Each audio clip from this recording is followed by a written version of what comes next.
সালেহ আলাইহিস সালাতু ওয়াস সালামের পূর্ণাঙ্গ জীবনটি আপনাদের সম্মুখে উপস্থাপনা করার চেষ্টা করব ইনশাআল্লাহ। তো আপনারা শুনতে থাকুন পরিপূর্ণ সালেহ আলাইহিস সালাতু ওয়াস সালামের জীবনী। হযরত সালেহ আলাইহিস সালাতু ওয়াস সালামের জীবনী শুনতে গেলে আমাদের কয়েকটি বিষয় জানতে হবে, যেমন হযরত সালেহ আলাইহিস সালাতু ওয়াস সালামের বংশ পরিচিতি এবং হযরত সালেহ আলাইহিস সালাতু ওয়াস সালাম কোন বংশে জন্মগ্রহণ করেছিলেন, কোন গোত্রে জন্মগ্রহণ করেছিলেন, কোন গোত্রের নবী হয়ে এসেছিলেন। এবং তৃতীয় বিষয় হলো হযরত সালেহ আলাইহিস সালাতু ওয়াস সালাম দাওয়াতের কাজ কিভাবে করেছিলেন। তো চলুন আমরা শুনে নিই হযরত সালেহ আলাইহিস সালাতু ওয়াস সালামের বংশ পরিচিতি সম্পর্কে। মহান রব্বুল আলামিন কুরআনুল কারীমে ঘোষণা করেন, ওয়া ইলা সামুদ আখাহুম সালিহা ক্বালা ইয়া কওমি ইবুদুল্লাহা মা লাকুম মিন ইলাহিন গায়রু। আল্লাহ তাবারক তাআলা সামুদ জাতির প্রতি পাঠালেন তাদের ভাই সালেহকে। তিনি বলেন, হে আমার জাতি, তোমরা আল্লাহর ইবাদত করো, তিনি ব্যতীত তোমাদের অন্য কোনো ইলাহ নাই। আল্লাহ তাবারক তাআলার ঘোষণা, আর আমি সামুদ সম্প্রদায়ের প্রতি তাদের ভাইকে পাঠালাম।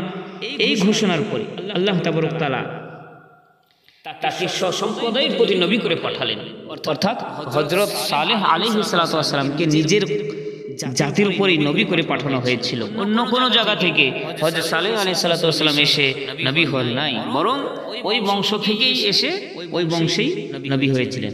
তাহলে তার বংশ পরম্পরা সম্পর্কে এইভাবে জানা যায়, দুইভাবে তার বংশ পরম্পরা দুইভাবে জানা যায়। হযরত ইমাম বাগাবী রহমতুল্লাহ আলাই এবং হযরত মুনাব্বিহ রহমতুল্লাহ আলাই এই দুইজন দুটি সিলসিলা বর্ণনা করেছেন। দুটি সিলসিলাই কিন্তু গিয়ে হযরত সালেহ আলাইহিস সালাতু ওয়াস সালামের সামুদ পর্যন্ত পৌঁছেছে। তাহলে সর্বশেষ এটা বোঝা যায় যে হযরত সালেহ আলাইহিস সালাতু ওয়াস সালাম সামুদের বংশধর। ইমাম বাগাবী রহমতুল্লাহ আলাইহির যে বংশ পরম্পরাটি অধিকাংশ উলামা ইকরামগণ বিশুদ্ধ বলে অভিমত পোষণ করেছেন। হযরত ইমাম বাগাবী রহমতুল্লাহ আলাইহি এবং তাবি হযরত ওয়াহাব ইবনে মুনাব্বিহ রহমতুল্লাহ আলাইহি উভয়ের বর্ণনা থেকেই জানা যায় যে হযরত সালেহ আলাইহিস সালাতু ওয়াস সালাম সামুদের বংশধর। আর এর উপরের যে সিলসিলাটি আছে, বংশ পরম্পরাটি আছে, এইটি আমের বিন ইরাম বিন শাম বিন নূহ আলাইহিস সালাতু ওয়াস সালাম পর্যন্ত গিয়ে পৌঁছেছে। তাহলে সর্বশেষ এটি নূহ আলাইহিস সালাতু ওয়াস সালামের একটি শাখা, সামুদ গোত্রের দ্বিতীয় আদ। দ্বিতীয় আদ কেন বলছি? এই জন্য যে হযরত হুদ আলাইহিস সালাতু ওয়াস সালাম যখন আল্লাহ রাব্বুল আলামিনের কাছে দোয়া করলেন, হে আল্লাহ, আমার সম্প্রদায় আমার কথা মানছে না, তোমার নাফরমানি করেছে। হযরত হুদ আলাইহিস সালাতু ওয়াস সালাম দোয়া করেছিলেন, আর আদ জাতিকে আল্লাহ রাব্বুল আলামিন ঝড়ের তাণ্ডবে তাদেরকে ধ্বংস করে দিয়েছিলেন। সেই সময় কিন্তু কিছু মানুষ হযরত হুদ আলাইহিস সালাতু ওয়াস সালামের উপরে ঈমান এনেছিল। তাদেরই বংশধর দ্বিতীয় আদ এই সামুদ জাতিকে বলা হয়। তাহলে দ্বিতীয় আদ অর্থাৎ সামুদ গোত্র। তো এই সামুদ গোত্রেই হযরত সালেহ আলাইহিস সালাতু ওয়াস সালাম জন্মগ্রহণ করেছিলেন এবং এই গোত্রেরই নবী হয়েছিলেন। তাহলে সামুদ গোত্র কোথায় বসবাস করত? সামুদ গোত্র হিজার এলাকায় বসবাস করত। কোরআনে কারীমে এই ব্যাপারে বলা হয়েছে, ওয়ালাকাদ কাযযাবা আসহাবুল হিজরিল মুরসালিন। আল্লাহ রাব্বুল আলামিন বলছেন, আর হিজারবাসী রাসূলকে মিথ্যা প্রতিপন্ন করেছে। সূরাতুল হিজর বলে একটি সূরা আছে 14 নম্বর পারায়, এই সূরায় এই আয়াতটি রয়েছে। কোরআনের উল্লেখিত আয়াতে হিজর বলা হয়েছে। এখানে আদ সম্প্রদায় দক্ষিণ আরবে বসবাস করত। তাদের আল্লাহদ্রোহী কাফেররা আযাবে ধ্বংস হবার পর সেখান থেকে কিছু মানুষ পরিত্রাণ পেয়ে যায়। তারা আবার উত্তর আরবের হিজার এলাকায় এসে বসবাস করতে থাকে। এই এলাকাটি সিরিয়া সংলগ্ন এলাকা। এই এলাকায় এখনো সামুদ গোত্রের লোকেদের ঘর বাড়ি দালান কোঠা, তারা যে পাপ করেছিল এ কারণে মহান রব্বুল আলামিন ধ্বংস করে দিয়েছিলেন, তার কিছু প্রমাণাদি এখনো সাক্ষী হয়ে আছে। তাহলে হযরত সালেহ আলাইহিস সালাতু ওয়াস সালাম সামুদ গোত্রে নবী হয়ে এসেছিলেন। আর সেই সামুদ গোত্র কোথায় বসবাস করতো এটা সম্ভবত আমরা কিছুটা হলেও জানতে পারলাম। তাহলে এখন আমরা জানবো হযরত সালেহ আলাইহিস সালাতু ওয়াস সালাম সামুদ জাতিকে কিভাবে দাওয়াতের কাজ করেছিলেন। চলুন জেনে নিই।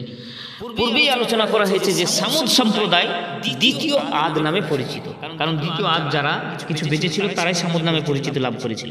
কেননা এরা আল্লাহ তাবারক ওয়া তাআলার আযাব থেকে মুক্ত সম্প্রদায়, কারণ এরা মুক্তি পেছনে ঈমান এনেছিল, তৎকালীন ঈমান এনেছিল। দীর্ঘকাল পর্যন্ত তারা তাওহীদের উপর স্থির থাকলেও শেষ দিকে এসে কিন্তু তারা কি হয়েছিল, আবার মূর্তি পূজা শুরু করেছিল। মূর্তি পূজায় তাদের নিজের মধ্যে আবার সেই সমস্ত অপরাধ বিস্তার লাভ করে ফেলে। আল্লাহ রাব্বুল আলামিন তাদের হেদায়েতের উদ্দেশ্যে হযরত সালেহ আলাইহিস সালাতু ওয়াস সালামকে নবী করে প্রেরণ করেন। সুবহানাল্লাহ। হযরত সালেহ আলাইহিস সালাতু ওয়াস সালাম সজাতিকে আহ্বান জানালেন, তোমরা আল্লাহর একত্ববাদের স্বীকার প্রদান করো, আমাকে আল্লাহর নবী বলে মান্য করো। ইয়াক আল্লাহ ইয়াকুক লা শারিক, তিনার কোনো সন্দেহ নাই, নিঃসন্দেহে আল্লাহ রাব্বুল আলামিন আমাকে নবী করে তোমাদের হেদায়েতের উদ্দেশ্যে পাঠিয়েছেন। আল্লাহর একত্ববাদ স্বীকারোক্তি যারা করলো না তারা এইভাবে বলতে শুরু করলো, তুমি যে আল্লাহর প্রেরিত নবী, তার প্রমাণ কি? তিনি বললেন, বেঈমান যারা ছিল ইতিপূর্বে, যারা মূর্তি পূজা করত, যারা হুদ আলাইহিস সালাতু ওয়াস সালামকে অস্বীকার করেছিল, হুদ আলাইহিস সালাতু ওয়াস সালাম আল্লাহর কাছে দোয়া করেছিলেন, তারা ধ্বংস হয়েছিল। মনে রাখবে হযরত হুদ আলাইহিস সালাতু ওয়াস সালামের পরে কোনো নবী আসেন নাই, তাই আল্লাহ রাব্বুল আলামিন আমাকে হুদ আলাইহিস সালাতু ওয়াস সালামের স্থানে আমাকে নবী করে প্রেরণ করেছেন, অতএব তোমরা মেনে নাও। তখন তারা হযরত সালেহ আলাইহিস সালাতু ওয়াস সালামকে বললেন, বেশ ঠিক আছে, তোমাকে নবী বলে মেনে নিতে পারি, তবে আমাদেরকে কিছু নিদর্শন দেখাও। তুমি যে নবী তার সাপেক্ষে কোনো মুজিজা প্রদর্শন করো। তো সালেহ আলাইহিস সালাতু ওয়াস সালাম তাদের থেকে জানতে চাইলেন, আচ্ছা বেশ ঠিক আছে, তা তোমরা বলো আমার কাছে কি মুজিজা তোমরা দেখতে চাও। যেই না বলেছেন সালেহ আলাইহিস সালাতু ওয়াস সালাম, সেই দ্বিতীয় আদ যারা ছিল তারা সকলেই সমবেত কণ্ঠে জোরে বলে উঠেছে, ওই যে পাথর দেখতে পাচ্ছ, তা থেকে একটি উট বের হয়ে আসবে, তাৎক্ষণিক বাচ্চা প্রসব করবে এবং দুধ দেবে। এইরকম যদি হয় তাহলে আমরা বুঝবো এবং মেনে নেব যে সত্যি তুমি আল্লাহর প্রেরিত সত্য নবী। চিন্তা করতে পারছেন কোন জাতি? হযরত জিবরাইল আলাইহিস সালাতু ওয়াস সালাম আল্লাহর হুকুমের সাথে সাথে হযরত সালেহ আলাইহিস সালাতু ওয়াস সালামকে বললেন, আপনি তাদের থেকে অঙ্গীকার নিয়ে নিন। একটি কি অঙ্গীকার? আল্লাহর হুকুমের বিরুদ্ধাচরণ করে তারা যেন ওই মুজিজার কারণে যে উটটি বের হবে সেই উটটাকে যেন হত্যা না করে, এবং সেটির দুধ ব্যতীত আর কিছু তাদের জন্য হালাল নয়। অতএব তারা সেটাকে মেরে তার গোশত খাবে, এইরকমও কোনো অবকাশ নাই। তাহলে হযরত সালেহ আলাইহিস সালাতু ওয়াস সালাম যখন তাদের কাছ থেকে এই অঙ্গীকারের কথা বলছেন, তখন তারা কি বলছেন? তো যেই সালেহ আলাইহিস সালাতু ওয়াস সালাম তাদেরকে অঙ্গীকার করালেন, তো তখন তারা বলল, বেশ বেশ বেশ ঠিক আছে, আমরা তাই করব, তুমি আগে বের করে তো দেখাও। তারা ভেবেছে যে বের তো করা সম্ভব নয়, কারণ পাথর থেকে কখনো উট বের হয়ে আসে, কিন্তু ইনি তো ছিলেন সত্য নবী। তাই আল্লাহ তাবারক তাআলার নির্দেশে কি হয়েছে দেখুন, আল্লাহ রাব্বুল আলামিন হযরত সালেহ আলাইহিস সালাতু ওয়াস সালামকে বললেন, ও হে সালেহ, তুমি আমার দরবারে দোয়া করো আর আমার কুদরত দেখতে থাকো, দর্শন করতে থাকো। তোমার 4000 পূর্বে আমি এই পাথরের মাঝে এক উটকে সৃষ্টি করে রেখেছি, যাতে তোমার মুজিজা প্রকাশ পায় এবং তোমার নবুয়তের দলিল মজবুত হয়ে যায়। সালেহ আলাইহিস সালাতু ওয়াস সালাম তখনই আল্লাহর দরবারে দুইখানা হাত তুলে দোয়ায় মগ্ন হয়ে গেলেন। আর দোয়া চলাকালীন ওই আলোচ্য পাথর যেটাকে দেখিয়েছিল, ওই পাথর থেকে এক আওয়াজ বেরিয়ে আসে, সাথে সাথে একটি সুদর্শন উট পাথর থেকে বেরিয়ে হয়। ওই উটটি ছিল নজিরবিহীন, নিজেই নিজের উদাহরণ। পাথর থেকে বের হবার ঘণ্টাখানেক পরে উট একটি বাচ্চা প্রসব করে। আল্লাহর কুদরতে তাৎক্ষণিক তাজা ঘাস পরিসৃষ্ট হয়, ঘাস উৎপন্ন হয়, আর সেই উটটি ওই ঘাস খেতে থাকে। যখন পানি খাবার প্রয়োজন হয়, দেখলো তাৎক্ষণিক একটি ঝর্ণা প্রবাহিত হয়ে গেল। আল্লাহ রাব্বুল আলামিন ওই উটের জন্য একটি ঝর্ণাও দিয়ে দিলেন। সঙ্গে সঙ্গে ওই উট ওই ঝর্ণার পানি পান করতে শুরু করলো। উটটি কি করতে শুরু করলো? ওই উটটি ঘাস খেতে শুরু করলো, যে ঘাস আল্লাহ রাব্বুল আলামিন উৎপন্ন করলেন। আর ওই যে ঝর্ণা ছিল সেই ঝর্ণার পানি পান করতে শুরু করলো। সামুদ জাতি দেখলো, বাহ, খুবই সুন্দর, এই তো সত্যি সত্যি আল্লাহর নবী যা বলেছে তাই করলো। আমরা বললাম ওই পাহাড় থেকে উট বের করো, সে তো উট বের করে দিল। তাহলে একে মানা ছাড়ার কোনো রকম পথ নেই। সুতরাং তারা কি করলো? তৎক্ষণিক সকলে মেনে নিল যে না, তুমি আল্লাহর নবী। হযরত সালেহ আলাইহিস সালাতু ওয়াস সালামকে মেনে নিল তারা। এখন বিষয় হচ্ছে, সামুদ জাতি যারা ছিল তারা কিন্তু 7টা গোত্র নিয়ে একটি সমষ্টি ছিল। তখন 7 গোত্র মানে অনেক মানুষের ব্যাপার। আল্লাহ রাব্বুল আলামিন কত বড় মহান, শুধুমাত্র একটি উট দিয়েছেন, আর এই উটটি দুধ দহন করার জন্য তাদের জন্য হালাল করেছেন। এখন কি হচ্ছে দেখুন, 7 গোত্রের মানুষই ওই কুদরতি ঝর্ণার পানি থেকে পান করতে শুরু করে, কিন্তু এই পানি কখনো শেষ হয় না। আর ওই যে আল্লাহ রাব্বুল আলামিন উট পাঠিয়েছিলেন, সেই উট যখন ঝর্ণার পানি পান করে তখন কিন্তু সেই পানিটা খেয়ে ফেলে। তখন সালেহ আলাইহিস সালাতু ওয়াস সালাম সামুদ জাতির লোকেদেরকে বললেন, একটা কাজ করো, তোমরা এই উটের দুধ দহন করো আর সেটা পান করতে থাকো, এতে করে তোমাদের পানির প্রয়োজন মিটে যাবে, আর এখানে এসে কোনো সমস্যাও হবে না। কারণ তারা দেখলো উট যখন পান করছে ঝর্ণার পানি প্রায় শেষ হয়ে যাচ্ছে, আবার তাদের পান করার জন্য অসুবিধা হচ্ছে। তাই সালেহ আলাইহিস সালাতু ওয়াস সালাম, তোমরা এই উটের দুধ দহন করো আর এই দুধ পান করতে থাকলে তাহলে পানির প্রয়োজনটা মিটে যাবে। তো হযরত সালেহ আলাইহিস সালাতু ওয়াস সালামের কথা মতো 7 গোত্রের সকলে উটের দুধ দহন করে ঘোড়া, মোষ প্রভৃতি যত রকমের পাত্র ছিল সব ভরে নিত। হযরত সালেহ আলাইহিস সালাতু ওয়াস সালামকে আল্লাহ রাব্বুল আলামিন বলছেন, এবারে হে সালেহ, ও আমার নবী, আপনি আপনার সাজাতিকে বলে দিন ঝর্ণার পানি একদিন উট পান করবে, অপর দিন আপনার জাতির লোকেরা পানি পান করবে। এই পদ্ধতি আমি তাদেরকে দিয়ে দিলাম, তারা যেন এর বিপরীত না করে।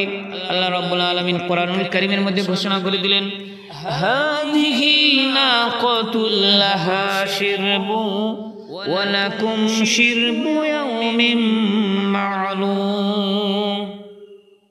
আল্লাহ রাব্বুল আলামিন বলছেন, এটি একটি উট, একদিন এটির এবং একদিন তোমাদের পানি পানের পালা নির্ধারিত করলাম। আর তোমরা এছাড়া যদি অন্য কোনো উদ্দেশ্যে এই উটটিকে স্পর্শ করো তাহলে তোমাদের জন্য এক কঠিন দিনের আযাব নির্দিষ্ট আছে, পাকড়াও করবে তোমাদেরকে। আল্লাহ রাব্বুল আলামিন কোরআনের ভাষায় বলছেন, ওয়ালা তামাসসুহা বিসুইন ফায়াখুযাকুম আযাব ইয়াউমিন আযীম।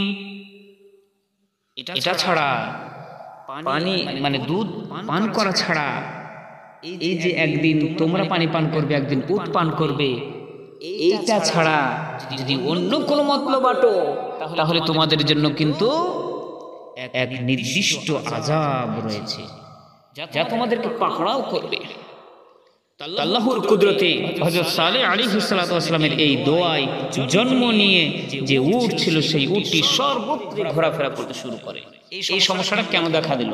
এই যে পানি পান করার সমস্যাটা কেন দেখা দিল শুনুন।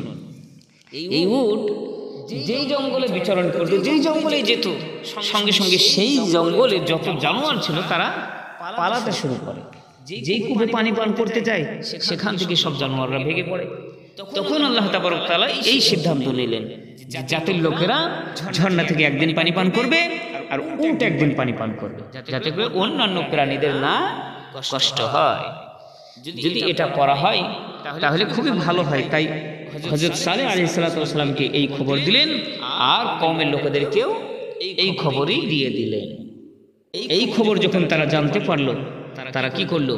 তারা এই উটের দুধ দহন করে এরপরে সেই দুধ থেকে মাখন তৈরি করে, ঘি তৈরি করে, সমস্ত কিছু করে এগুলো বিভিন্ন শহরে নিয়ে বিক্রি করতে থাকে। এইরূপভাবে প্রায় 400 বছর পর্যন্ত তাদের কেটে যায় এবং তারা অত্যন্ত ধনী হয়ে যায়। আসলে ব্যাপারটা হলো আল্লাহ রাব্বুল আলামিনের যে নিদর্শন, আল্লাহ রাব্বুল আলামিন যে মর্যাদা নবীর মাধ্যমে যে মর্যাদা প্রকাশ পেয়েছে, যেটা আল্লাহ রাব্বুল আলামিন সেই জাতির জন্য দিয়েছেন, এর মধ্যে অবশ্যই মঙ্গল আছে।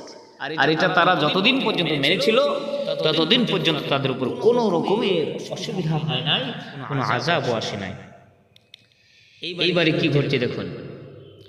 একদিন হযরত সালেহ আলাইহিস সালাতু ওয়াস সালাম বসে আছেন এবং তার জাতির সম্ভ্রান্ত ব্যক্তি 10 জন হযরত সালেহ আলাইহিস সালাতু ওয়াস সালামের খিদমতে এসে উপস্থিত হলেন। এই সময় হযরত সালেহ আলাইহিস সালাতু ওয়াস সালাম আল্লাহর তরফ থেকে বললেন, হে আমার জাতি, হে আমার জাতির লোকেরা, তোমরা শুনে রাখো, এই মাসে যার ঘরে পুত্র সন্তান জন্ম নেবে সেই সন্তান দ্বারা গোটা জাতি ধ্বংস হবে। ঘটনাক্রমে হযরত সালেহ আলাইহিস সালাতু ওয়াস সালামের কাছে যেই 10 জন এসেছিল তাদের বাড়ির সকলের স্ত্রীর পেটেই কিন্তু সন্তান ছিল। এখন হযরত সালেহ আলাইহিস সালাতু ওয়াস সালাম যখন এই কথা বললেন, তখন এই 10 জনের মধ্যে 9 জনই প্রসূতিদের বাড়ি গিয়ে যেই সন্তান প্রসব করে সঙ্গে সঙ্গে তাকে হত্যা করে দেয়। একজন এমন ছিল যে কিন্তু তার ছেলেটিকে মায়া করে হত্যা করল না। ছেলেটির নাম রেখে দেয় কেদার। কি নাম বললাম? কেদার। এই কেদারের দ্বারাতে এবার কত বড় ক্ষতি হচ্ছে দেখুন। ছেলেটি যখন প্রাপ্তবয়স্ক হলো, অত্যন্ত বলশালী হলো, বীর পুরুষ হয়ে আত্মপ্রকাশ করল। 9 জন যখন স্ব নবজাতককে হত্যা করেছিল, তারা কেদারের বল বিক্রম অবিরত দর্শনে নিজেকে লজ্জিত লাঞ্ছিত মনে করতে শুরু করল। তারা বলা বলে শুরু করে দিল, নবী সালেহ আলাইহিস সালাতু ওয়াস সালামের কথা মিথ্যা। কারণ আমরা দেখতে পাচ্ছি এই বালকটি অত্যন্ত সুপুরুষ, বীর পুরুষ, আর নবী বলেছিলেন যে এই মাসে বালক জন্মগ্রহণ করবে, ওই বালকের কারণে নাকি এই স্বজাতি সম্পূর্ণ ধ্বংস হয়ে যাবে। কিন্তু আমরা তো দেখতে পাচ্ছি, আমাদের দৃষ্টিগোচর হচ্ছে এই ছেলে দ্বারায় কোনো রকম ক্ষতি হচ্ছে না। এইভাবে তারা যখন হযরত সালেহ আলাইহিস সালাতু ওয়াস সালামকে মিথ্যা প্রতিপন্ন করতে শুরু করল, এইভাবে তাদের ঈমানের পরিবর্তন ঘটল। ঈমান থেকে তারা বিচ্যুত হয়ে গেল। একদিন সেই কেদার, যে কেদারের কথা কিছুক্ষণ আগে বললাম, যেই কেদার সেই মাসে জন্মগ্রহণ করেছিল, এই 2 ব্যক্তি প্রতি গোত্রের হতে একজন করে ব্যক্তি নিয়ে ঐক্যবদ্ধ হয়ে একদিন চলে যায় মদ পান করার উদ্দেশ্যে, এবং তারা সেই রকম জঘন্য পাপ মদ পান করে নেয়। মদ পান করার পরে ওই উটটিকে হত্যা করার জন্য তারা পরামর্শ শুরু করে দিল। দেখেন, ওই যে ব্যক্তি ছিল কেদার, আল্লাহ রাব্বুল আলামিন ওই কেদারের দ্বারাই এইবারে কত বড় ক্ষতি হচ্ছে। আর আল্লাহ রাব্বুল আলামিন ওই কেদারের ওই ক্ষতি করার কারণে, ওই পাপের সঙ্গে জড়িত হওয়ার কারণে আল্লাহ রাব্বুল আলামিন সেই সামুদ জাতিকে কিভাবে ধ্বংস করে দেখুন। তারা বলল, যখন উটটি পান করতে ঝর্ণার পরে যাবে, যখনই সেই উটটি নিম্নের দিকে মুখ করবে, আমরা তখনই সেটাকে হত্যা করে দেব। আল্লাহ রাব্বুল আলামিন এই ঘটনাটি কুরআনুল কারীমের মধ্যে ঘোষণা করে দিয়েছেন, ওয়া কানা ফিল মাদিনাতি তিসআতু রাহতিন ইউফসিদুনা ফিল আরদি ওয়া লা ইউসলিহুন। এই শহরের ন্যায় ওই কেদার সহ 9 জন ব্যক্তি ছিল যারা দেশময় দুষ্কৃতি করে বেড়াতো এবং কল্যাণকর কোনো কাজ করত না। সূরা নামালের 48 নম্বর আয়াতে রয়েছে, 19 নম্বর পারায়। ও মুসলমান, যদি আপনারা কোরআন পড়েন তাহলে জানতে পারবেন হযরত সালেহ আলাইহিস সালাতু ওয়াস সালামের ওই সামুদ জাতির ঘটনা। সামুদ জাতির দুষ্কৃতীর পরামর্শ যখন কমপ্লিট হলো, পরের দিন উটটি যখন ঝর্ণার পাড়ে এসে পানি পান করতে যেই ঘাড় নোয়ায়, অমনি অভিশপ্ত কেদার ইবনে সালেফের বেটা কেদার সঙ্গে সঙ্গে এসে তীর ঘাড়ে তীর মেরে দেয়, জখম করে ফেলে। উটটি পাল্টা আক্রমণ করলে সঙ্গে সঙ্গে ওই যে কেদারের সঙ্গে ছিল মোসাদ্দেদ, সেই মোসাদ্দেদ এসে ওই উটটির পায়ে তলোয়ার দিয়ে আঘাত করে দিল। সঙ্গে সঙ্গে উটটি বীর মুজিজার সেই আল্লাহর পাঠানো উটটি, পাহাড় থেকে আসা উটটি, যেটাকে মারার জন্য, যেটাকে ছোঁয়ার জন্য নিষেধ করা হয়েছিল, হযরত জিবরিল আমিন আলাইহিস সালাতু ওয়াস সালাম যেটার ব্যাপারে অঙ্গীকার নিয়েছিলেন, ওই উটটিকে যখন তারা হত্যা করে দিল, সঙ্গে সঙ্গে ওই উটটির বাচ্চা নিজের মায়ের এমন দুর্দশা দেখে বাচ্চাটি ভেগে জঙ্গলের মধ্যে পালাতে শুরু করলো। বাচ্চাটি মায়ের দশা দেখে পালিয়ে ছাড় পাবে কিভাবে? কারণ ওই যে কেদার রয়েছে তার দলবল নিয়ে ওই বাচ্চা উটটির পিছনে ধাওয়া করে দিল। আল্লাহ রাব্বুল আলামিন ওই বাচ্চা উটটিকে এমন জ্ঞান দিলেন যে বাচ্চা উটটি যে জায়গা থেকে তার মা বেরিয়ে এসেছিল সেই জায়গাতেই, অর্থাৎ সেই পাহাড়ের মধ্যে ঢুকে গেল। সঙ্গে সঙ্গে বাচ্চাটিকে যখন মারতে পারল না, সাঈদ ইবনে মুনাব্বির রাহমাতুল্লাহ আলাইহি বর্ণনা করেন, এই জাতি যদি মদ না পান করত তাহলে ওই মুজিজার উটটিকে হত্যা করার মতো দুঃখজনক ঘটনা কখনো ফলত না। আল্লাহর কঠোর আযাবে নিপতিত হতো না, ধরাপৃষ্ঠ হতে কখনো নিষ্পেষিত হতো না, নিশ্চিন্ত হতো না, নিশ্চিহ্ন হতো না। এমন একটি ধ্বংসাত্মক অপরাধ মদ পান করা হলো কাবিরা গুনাহ।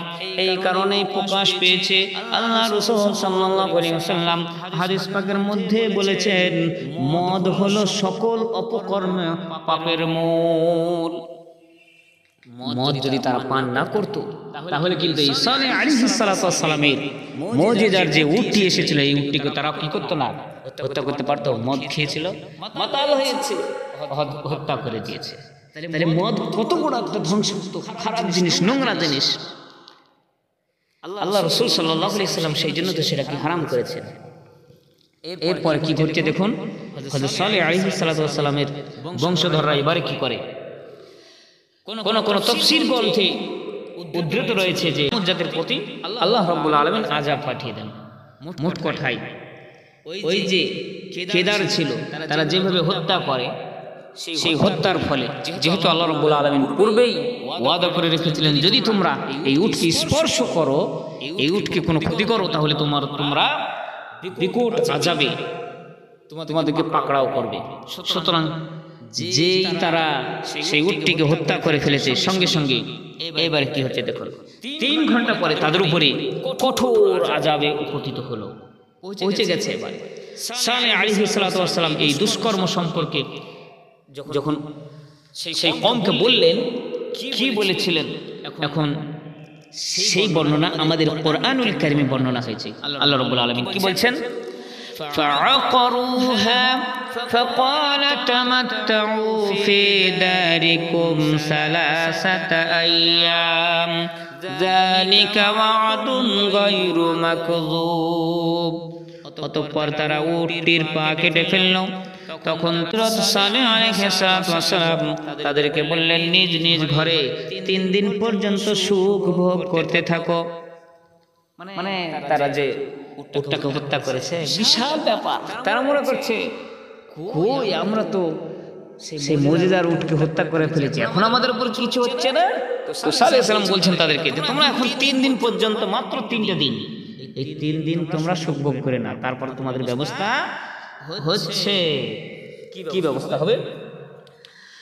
হযরত সালেহ আলাইহিস সালাম সজাতির কাফিরদেরকে বললেন, তোমাদের জীবন আর মাত্র 3 দিন। তারা এই নিদর্শন জানতে চাইল। তিনি বললেন, প্রথম দিন তোমাদের চেহারা লাল হয়ে যাবে, আর দ্বিতীয় দিন তোমাদের চেহারা সবুজ হয়ে যাবে, এবং তৃতীয় দিন তোমাদের চেহারা কালো বর্ণ ধারণ করবে। 3 দিন পর হযরত সালেহ আলাইহিস সালাম যে নিদর্শন বললেন সেই নিদর্শন পেতে শুরু করল। তার মানে সামুদ জাতি সঙ্গে সঙ্গে বুঝে নিল যে আমরা উটটাকে হত্যা করেছিলাম, তাই আমাদের উপর আল্লাহ রাব্বুল আলামিনের আযাব শুরু হয়ে গেছে। তারা সবাই সালেহ আলাইহিস সালামকে এবারে হত্যা করার উদ্দেশ্যে ঘরে চওড়া হলো। কত বড় বেঈমান হযরত সালেহ আলাইহিস সালামকে এবারে হত্যা করবে। তখন তারা আল্লাহ নবী হযরত সালেহ আলাইহিস সালামের ঘরকে ঘিরে নিল, আর আল্লাহ রাব্বুল আলামিনের আযাব তাদের উপরে নাযিল হওয়া শুরু করলো। হযরত জিবরাইল আলাইহিস সালাম এসে হযরত সালেহ আলাইহিস সালামের ঘরের দেওয়াল নাড়া দিতেই অভিশপ্ত কাফেরের দল হযরত সালেহ আলাইহিস সালামের ঘর ছেড়ে পালাতে শুরু করে। হযরত জিবরাইল আলাইহিস সালাম বিকট একটি চিৎকার মেরে দিলেন, আর সেই চিৎকারের কারণে ওই সামুদ জাতির পালাতকরা সঙ্গে সঙ্গে ধুলোয় মিশে গিয়েছে। হযরত ইবনে আব্বাস রাদিয়াল্লাহু তাআলা হতে বর্ণিত আছে যে সামুদ জাতির 70 গোত্রের লোকেরা, 7 গোত্রের লোক সকলেই হযরত সালেহ আলাইহিস সালামকে জিজ্ঞাসা করলো এবারে, মানে কিছু সংখ্যক মানুষ তারা তো মারার জন্য তৈরি হয়েছিল, তারা তো ধুলোয় মিশে গেছে। এবারে বাকি যারা আছে 7 গোত্রের লোক তো এখনো বাকি আছে, তাই না? সেই 7 গোত্রের লোক সকলে এবারে জিজ্ঞাসা করছে, যা যা বলেছে তা তো সব ঘটে যাচ্ছে। জিজ্ঞাসা করছে, আচ্ছা আমরা কিভাবে ধ্বংস হবো বলো তো? তিনি বলছেন জিবরাইল আলাইহিস সালাম এমন এক বিকট আওয়াজ দেবেন তোমরা ধুলোয় মিশে যাবে। এইবারে দেখো সঙ্গে সঙ্গে তাদের তওবা করার দরকার ছিল, তো তারা কি করছে? এই কথা শুনে তৎক্ষণাৎই তারা সামুদ জাতির লোকেরা এক বিরাট কুয়া খুঁড়লো। এমনিতেই তারা অত্যন্ত শক্তিশালী ছিল, তো কূপ খনন করলো। এরপরে তাদের সন্তানদেরকে সেই কূপের মধ্যে ভরে দিল, তাদের কানে তুলা দিয়ে দিল, মাথার 4 সাইডে ফলক বানিয়ে নিল। এর উদ্দেশ্য কি? যে জিবরাইল আলাইহিস সালাম যে আওয়াজ দেবে সেই আওয়াজ যেন কান পর্যন্ত না পৌঁছায়। হায় রে হতভাগা! এবারে কি হচ্ছে দেখুন, তারা যখন এই সমস্ত ব্যবস্থা করে কমপ্লিট করে ফেলেছে, সেইখানে অবস্থান নেওয়া শুরু করেছে, সেই সময় হযরত জিবরাইল আলাইহিস সালাম বিকট একটি আওয়াজ করলেন, আর সঙ্গে সঙ্গে সমস্ত সামুদ জাতি সকলে জাহান্নামবাসী হয়ে যায়, তাদের সকলেই ধুলার সঙ্গে মিশে যায়। পবিত্র কোরআনে আল্লাহ রাব্বুল আলামিন বর্ণনা করেছেন, বিসমিল্লাহির রহমানির রহিম, ইন্না আরসালনা আলাইহিম সাইহাতান ওয়াহিদাতান ফাকানু কাহাশিমিল মুহতাদর। আমি তাদের প্রতি প্রেরণ করলাম মাত্র একটি চিৎকার ধ্বনি, এতে তারা বেড়ার দলিত কাটার মতো হয়ে গেল।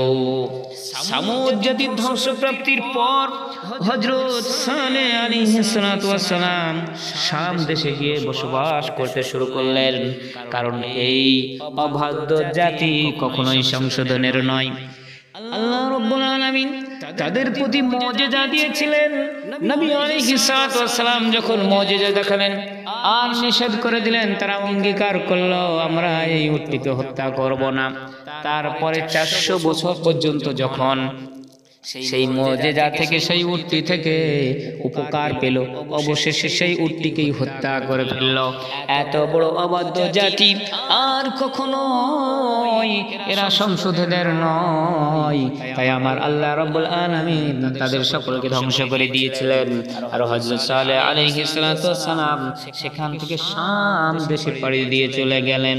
কিন্তু হযরত সালেহ আলাইহিস সালামের কিছু ঈমানদার উম্মত ছিল, তো হযরত সালেহ আলাইহিস সালাম যখন শাম দেশে গিয়ে বসবাস করতে শুরু করলেন, আর হযরত সালেহ আলাইহিস সালামের সেই ঈমানদার যারা উম্মত ছিল তারাও হযরত সালেহ আলাইহিস সালামের সঙ্গে শাম দেশে স্থানান্তর হয়ে গেল।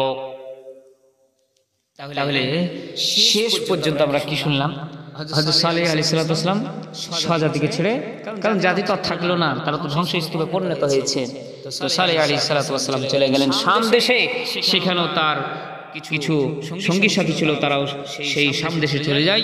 পরে আল্লাহ রাব্বুল আলামিনের নির্দেশে হযরত সালেহ আলাইহিস সালাম শাম দেশে ইন্তিকাল করেন।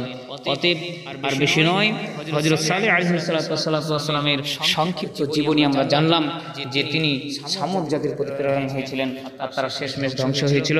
সালেহ আলাইহিস সালামও স্থান ত্যাগ করে, সেই স্বগোত্রকে ত্যাগ করে তিনি শাম দেশে চলে আসেন এবং সেখানে তার অন্তিম কাল শেষ হয়, সেখানে তিনি ইন্তেকাল করেন। আল্লাহ রাব্বুল আলামিন আমাদের সকলকেই আমাদের নবীর কথা যথাযথভাবে যেন মেনে চলতে পারি, নবীর সুন্নাত যেন পুঙ্খানুপুঙ্খভাবে আমল করতে পারি, সেই তৌফিক যেন আমাদের সকলকে দান করেন। আল্লাহুম্মা আমিন সুম্মা আমিন।